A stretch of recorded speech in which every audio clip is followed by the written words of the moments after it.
Dicky Duck was a very wise young fellow. He swam about the pond alone, long before his brothers left their mother, and such worms and bugs and things of that sort as he found made all the other young ducks quite green with envy. But one day Dicky Duck almost lost his life by thinking he was so wise, for he was swimming around the pond when he came to the woods where Mr. Fox was hiding back of some bushes. Dicky did not go near enough for Mr. Fox to catch him, but Mr. Fox could see that he was a nice plump duck, and it made his eyes shine with longing to look at him. "Ah me," he sighed as Dicky swam by, "if only I knew some wise creature to ask.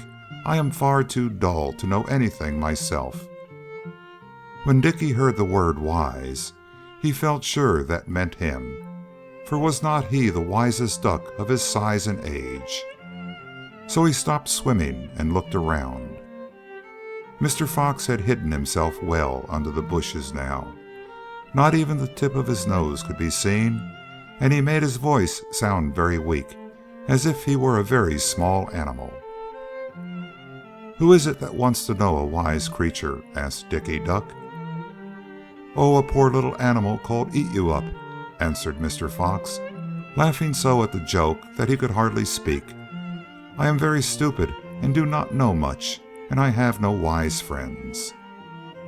Dicky Duck had never heard of an Eat-you-up, but he had no intention of letting anyone think there was anything he did not know.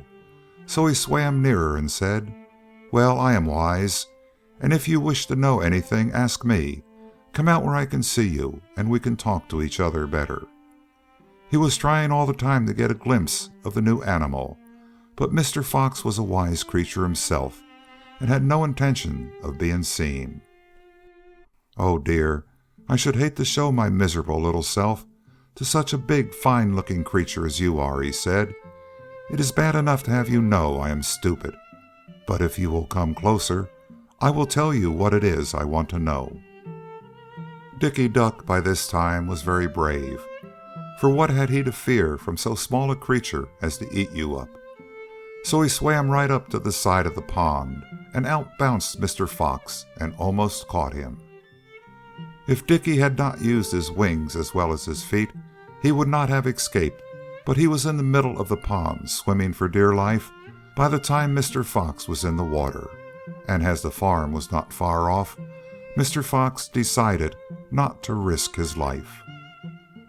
When Dicky Duck reached the barnyard, he told all the fowl about the strange animal he had seen, called an Eat-you-up, and that, while he had a very weak voice, he was almost as large as big Rover, the dog.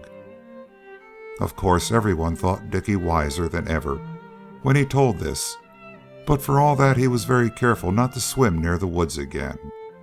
For though he had told the fowl he had seen an Eat-you-up, he was pretty sure in his own mind that he had met Mr. Fox.